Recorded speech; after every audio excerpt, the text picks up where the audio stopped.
সেই ইমপ্রিন্ট সহ আরেকটা ভোটার তালিকা আইন অনুযায়ী নির্বাচনের 25 দিন আগে কমপক্ষে এটা পৌঁছে যাবে। আমরা প্রিজাইডিং অফিসার, সহকারী প্রিজাইডিং অফিসার এবং পোলিং অফিসারের স্টক নিয়েছি। আমাদের প্রয়োজন এবং মাঠ পর্যায় থেকে যে তালিকা প্রস্তুত করা হয়েছে সেটা নিয়ে আমরা সিদ্ধান্ত নিয়েছি যে এখানে সরকারি, আধা সরকারি, স্বায়ত্তশাসিত, আধা স্বায়ত্তশাসিত এবং সরকার প্রতিষ্ঠান এবং ব্যাংক, সরকারি ব্যাংকের যারা কর্মকর্তা আছেন তাদেরকে আমরা এই তালিকায় সংযুক্ত করব। আমরা বেসরকারি যে ব্যাংকগুলো আছে সেগুলো আপাতত বিবেচনায় নিচ্ছি না, তারা রিজার্ভে থাকবে, একান্ত প্রয়োজন না হলে তাদেরকে নেওয়া হবে না। নির্বাচন সামগ্রীর ব্যাপারে আলোচনা হয়েছে। আমরা সিদ্ধান্ত নিয়েছি নির্বাচন সামগ্রী আগের মতো আগের রাতেই সকল কেন্দ্রে পৌঁছে যাবে, ব্যালট পেপার সহ।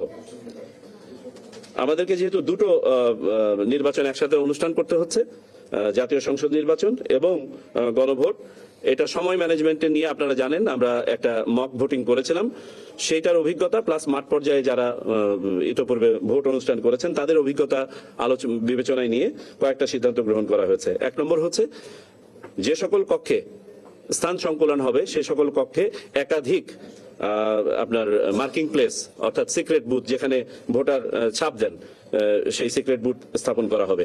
যেখানে সিক্রেট বুথ আর বাড়ানোর জায়গা নাই সেখানে প্রয়োজনে একটা আলাদা বুথই করতে হবে। আমরা ভোটের সময় 1 ঘন্টা বাড়ানোর সিদ্ধান্ত নিয়েছি, সকালে আধা ঘন্টা এবং বিকেলে আধা ঘন্টা, অর্থাৎ এখন ভোট শুরু হবে সকাল 7:30টায় এবং চলবে বিকাল 4:30 পর্যন্ত। গণভোট সংক্রান্ত প্রচারণা, যেটার সাথে সরকার একটা ব্যাপক প্রোগ্রাম হাতে নিচ্ছেন, নির্বাচন কমিশনও এতে সহযোগিতা করবে।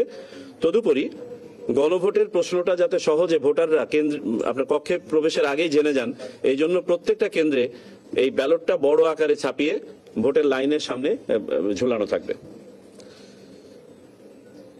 এরপরে আসি পঙ্গু, বয়স্ক এবং সন্তান সম্ভবা মা সহ যাদের বিভিন্ন ধরনের সহায়তা প্রয়োজন হয় তাদের ভোটের ব্যাপারে একটা সুনির্দিষ্ট নির্দেশনা দেওয়া হবে কেন্দ্রগুলোতে, যাতে করে তারা সহজে ভোট প্রদান করতে পারেন। পোস্টাল ব্যালট ব্যবস্থাপনা নিয়ে দীর্ঘ আলোচনা হয়েছে, যেটা সম্বন্ধে আপনারা অবগত আছেন। আমি 2 দিন আপনাদের সাথে কথা বলেছি এই ব্যাপারে। আমি খুব যদি সংক্ষেপে বলি, আমাদের 2 ধরনের পোস্টাল ব্যালট আছে, দেশের ভিতর থেকে এবং দেশের বাইরে থেকে। দেশের বাইরের ব্যালটগুলো আমরা আগামী কালকে থেকে ছাপানোর কাজ শুরু করছি, আগামী পরশু দিন থেকে এটা বিদেশে প্রেরণের কাজ শুরু হবে।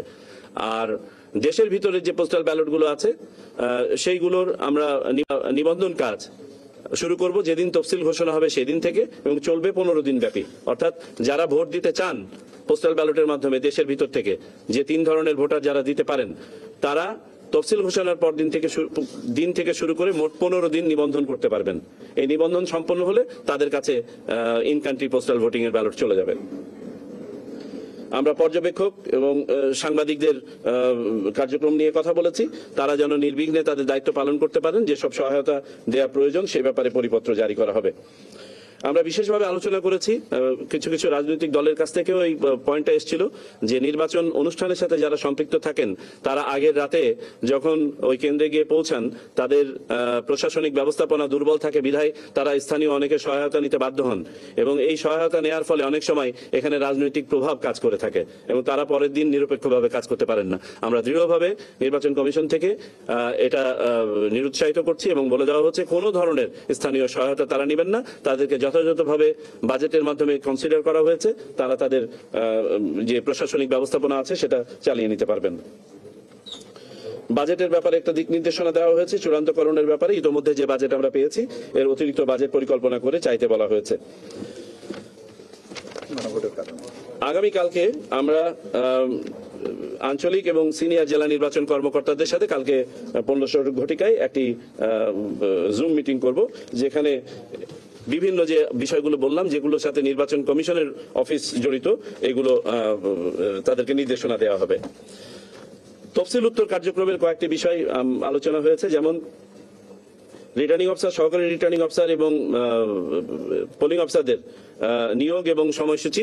আমরা বলেছি যে তারা যেন যথাযথ সময়ে নিবন্ধন করতে পারেন পোস্টাল ভোটের জন্য, এই জন্য তফসিলের ঘোষণার পরপরই 5 দিনের মধ্যে যেন এই তালিকাগুলো প্রকাশিত হয়ে যায়।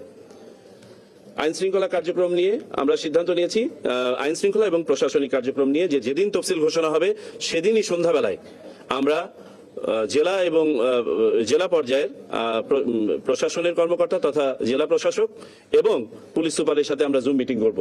পরবর্তীতে একটা ফিজিক্যাল মিটিং হবে, যেটা আপনার প্রার্থী তালিকা চূড়ান্ত হওয়ার পরে। নির্বাচনী তথ্য সংগ্রহের জন্য অঞ্চল ভিত্তিক দায়িত্বপ্রাপ্ত কর্মকর্তা নিয়োগ করা হয়ে থাকে। সাধারণত 10 জনের একটা কমিটি করা হয়ে থাকে। আমরা এই কমিটিটাকে 14 জনে উন্নীত করেছি, যেখানে আমাদের একজন অতিরিক্ত সচিব নেতৃত্বে থাকবেন, আমাদের ডিজি এনআইডি, এবং তাকে রিইনফোর্স করবেন আমাদের নির্বাচনী প্রশিক্ষণ ইনস্টিটিউটের একজন, আমাদের আইন শাখার একজন এবং নির্বাচন ব্যবস্থাপনার একজন। আর পাশাপাশি আরো 10 জন এলাকা ভিত্তিক থাকবেন, যারা বিভিন্ন ধরনের সমস্যাদি, প্রশ্নোত্তর ইত্যাদি এলাকা ভিত্তিক সলভ করবেন। ইলেকটোরাল ইনকোয়ারি কমিটি নিয়ে কথা হয়েছে। আপনারা জানেন 3 ধরনের আপনার বিচারিক কমিটি মাঠ পর্যায়ে কাজ করে। ইলেকটোরাল ইনকোয়ারি কমিটি, যেটা শুরু থেকে কাজ করে, 300 আসনে 300টি কমিটি কাজ করবে। আমরা সিদ্ধান্ত নিয়েছি এই কমিটিকে অতীতেও দেওয়া হতো একটা অ্যাডজুডিকেশনের সক্ষমতা আমরা প্রদান করব। সুতরাং তারা শুধুমাত্র ইনকোয়ারি না, তারা চাইলে বিচারও করতে পারবেন। আর এর পাশাপাশি জুডিশিয়াল ম্যাজিস্ট্রেট এবং নির্বাহী ম্যাজিস্ট্রেট যারা থাকবেন, তারা তো তাদের কাজ করতে পারবেনই।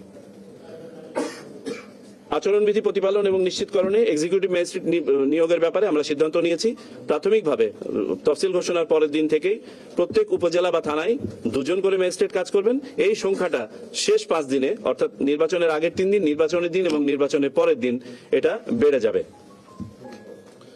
নির্বাচনী এলাকায় সব ধরনের অনুদান, ত্রাণ ইত্যাদি বিতরণ সম্পর্কে যে নিষেধাজ্ঞা, সেই সংক্রান্ত পরিপত্র যথাসময়ে জারি করা হবে। তবে এতে যে সোশ্যাল সেফটি নেটওয়ার্ক যেটা আছে, যেখানে অনেকে বয়স্ক ভাতা পেয়ে থাকেন ইত্যাদি ইত্যাদি, এগুলোর উপরে কোনো ধরনের বাধা নিষেধ থাকবে না।